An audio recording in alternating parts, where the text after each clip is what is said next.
Manchester City needs really help. Really, they need help. Hello guys, welcome back to another video. There's the Football Connect. Fixing my mic right now. I hope that is not making so much noise to you guys. I'm your host Simon. We are back again with another one. So Manchester City drew with Crystal Palace by 2-2. The game in which Crystal Palace lead first, they came back in the game. City then they lead second. City came back in the game again. Then Rico Lewis got a red card. Then that was it. Kevin De Bruyne was in. Grealish came in as a substitution. The long story short, City are really lacking confidence, and you can see the importance of confidence in a game when you see a team that it's easy for them to just breeze teams away, to just take over and hit teams whenever they're playing and doing whatever they do. This team are actually failing to get the job done, to move with the game, to try by all means to actually enjoy the perfect game that we are used to seeing Man City playing. And that, for me, as I look at it, as I see how these games are going, it's just a team that doesn't even have a confidence in themselves. And I think it's really important that the manager has to find a way to get this team playing again. Maybe they need a new signing. We used to think it was only Rodri, but I think this is beyond Rodri, because you can see that the team, they're playing the good football, doing the good passes, but somehow if it wasn't, and this is what I have to say, if it wasn't because of Ruben Diaz, this game could have been a different one, because he had to throw himself in so many of the tackles, because this team called Crystal Palace was causing chaos. And you can see, if a City team that is not even able to stop the team from attacking like Crystal Palace, what would happen if they play with a team that is even stronger than them? What happens when they are playing Manchester United next week on the derby? Because everything that I'm seeing from this team, if they just have a team with a stable defense and putting enough attacks going forward, this team is opened wide up. They will be in trouble. And now they're going to be going into the game that they're going to be playing against Manchester United without Rico Lewis, a kid, by the way, that I feel like he's really been the saving grace for this City team. They need to find the confidence, and I think unless and until something starts happening in terms of going forward, they're gonna be in trouble. I used to say that, okay, maybe what's his name, Kovacic was not important, but now I'm actually starting to see that they're actually missing a Kovacic in this team. They're missing a Kovacic because he helps. He's really trying to do that road, because I feel like as much as Ilkay Gundogan has handled that rope perfectly, he's still lacking in terms of confidence. He's not doing enough, and it's really crazy. And with the manager Pep Guardiola really going viral these days, he wanted to fight a fan at Liverpool. He's now going like in a tug of war against Jose Mourinho, in a situation that they started this thing, and that's how the whole entire thing just went upside down. And on top of that, he still cannot understand what is lacking in his team.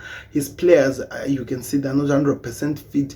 They brought Doc into the game later on today because he has discovered that he is better as an impact sub rather than to start a game, because his energy and his run coming to a tired defense actually offers more. And that's what they were trying to do in the game, but it was already too late. The red card from Rico Lewis took away the game away from them. They were attacking, they tried everything that they could do, but somehow they just cannot break those low block. Haaland scored a goal after a long time. Now he's leveled with Salah, 13 goals. They keep putting pressure. Kevin De Bruyne, you would think that with what he did against Nottingham Forest, he's going to be able to take that forward and actually try to hurt the team, but no, I did not see that. So I'm curious to see what exactly does this City team need. Of course, they were missing a lot of players in this team, especially defensively. Akanji was not in the game. They had to play Gvardiol and Gvardiol and Rodri. They had to be and Ruben Diaz. They were the guys who were playing as these ones, and I don't know what has happened, but Ortega looks like it's gonna be Pep Guardiola's number one going forward. What has happened with the former goalkeeper? Have they lost any types of communication with the manager, with Ederson, or maybe Ederson's mistakes that he has been making so many games that they've been scored so many goals is the reason why he has been dropped? there's a lot of things that the City team need to improve on. Even also in terms of the corner kicks that went in today, there's a lot of things that they need to work on, because right now they're just a team devoid of confidence.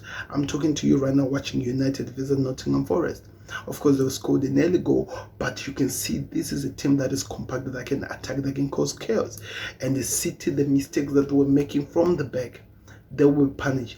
People have to actually agree, Kyle Walker is finished. I think it's time for us to come up and actually be truthful and say that Kyle Walker is finished. He cannot continue playing in this team. He's now more of a liability rather than actually a guy who helps out the team to perform better. And with Kyle out, Kevin De Bruyne, he can't stay fit. Whether we do whatever we do with the intensity of the Premier League, it's no longer fitting for the type of a body that Kevin De Bruyne has now at the age that he is right now. The other one, Ilkay Gundogan, he no longer has the legs, people. Let us all be honest, he no longer has the legs. But on top of that, it's not like Crystal Palace were just seated. They were playing so well, people. They were attacking, they were causing chaos. In fact, if I'm being honest, it felt at some point that Crystal Palace were actually the team causing a greater threat than what actually Manchester City was offering. And that, for me, is a problem.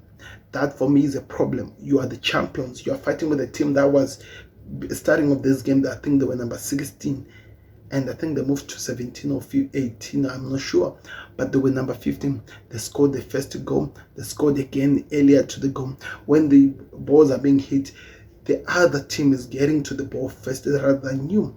You are a team that wants to come back. You want to regain your confidence. How do you do that when you can no longer do that?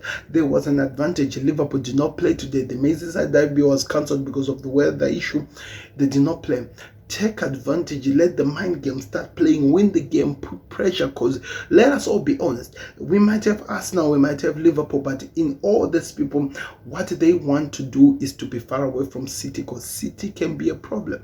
But right now, for City to put out that run, to put out a run that we can actually say they can do something, they can win something, we're still asking questions rather than to have answers. And for me, that's where the problem is. So I can go on to talk about how this game went on. I will do that when I talk about what we learned during the match week 15. But as for now, it's really crazy. Anyway, I'm just hearing that Nottingham Forest retake the lead. Thank you very much for watching. Let me go watch what's happening in the world of football. Click the like button, subscribe to Connect. We'll see you on another one. We're out. Peace. Subscribe to the Connect.